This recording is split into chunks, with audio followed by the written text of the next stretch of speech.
The Florida Panhandle will soon be cleaning up after Hurricane Michael.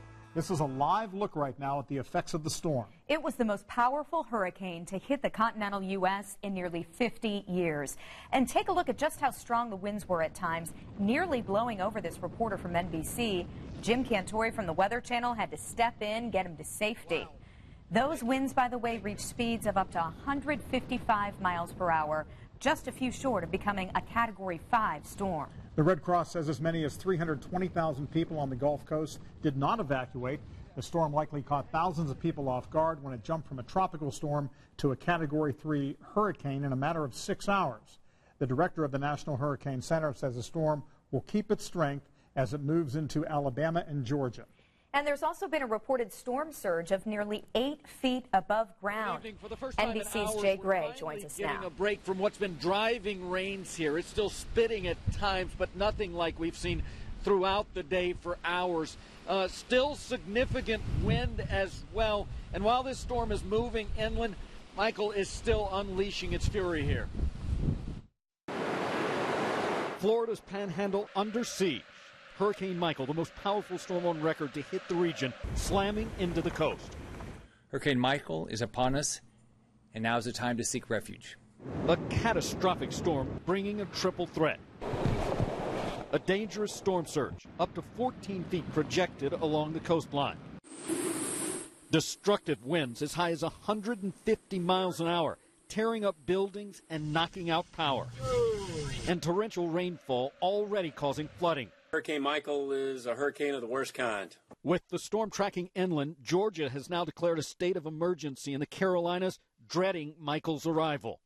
North Carolina is staring down another powerful hurricane, less than a month after Hurricane Florence battered our state. A life-threatening storm putting the entire southeast on alert. And a live look at what continue to be huge swells out here just off the shoreline. We have seen this surf building and tearing apart throughout the day here on what is normally a calm Gulf. As this storm moves inland, it's still going to be a lot of trouble for the next several days. That's the latest live here in Panama City Beach, Florida. I'm Jay Gray. Back to you now. And we have a few of those live pictures of the damage coming in from Panama City. To put this in perspective, Hurricane Michael, the fourth strongest in terms of wind on record. That's only behind the Labor Day hurricane of 1935, Camille and Andrew. So where is Michael right now? We've got the latest loop for you. The center of it now moving just north of Panama City.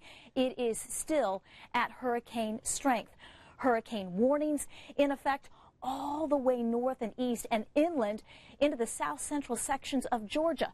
Tropical storm warnings go all the way up through parts of North Carolina. That's how far reaching this storm is. Still a Category 3 hurricane. It won't lose hurricane strength until sometime after midnight. Even at 2 o'clock tomorrow morning, still near tropical storm strength. So tropical storm strength winds will move across Georgia into South Carolina over the next several hours. Tornado watches in place across the southeastern part of the country. So not only are they still dealing with hurricane force winds, that threat for tornadoes and unfortunately the threat for flooding due to heavy rain. Locally, we're tracking a couple lines of showers and storms. I'll have that in our forecast in a few minutes. All right, we'll check back. Thanks, Ange. And Indiana Task Force 1 is in position, ready to help in the aftermath of the storm. Members tweeted this picture last night when they arrived in Montgomery, Alabama, and they followed that up with a tweet in just the last hour saying that they are still at the Maxwell Air Force Base waiting to be assigned. We'll let you know when they head out into the field to help. And NBC's Lester Holt has been in Panama City all afternoon covering the storm.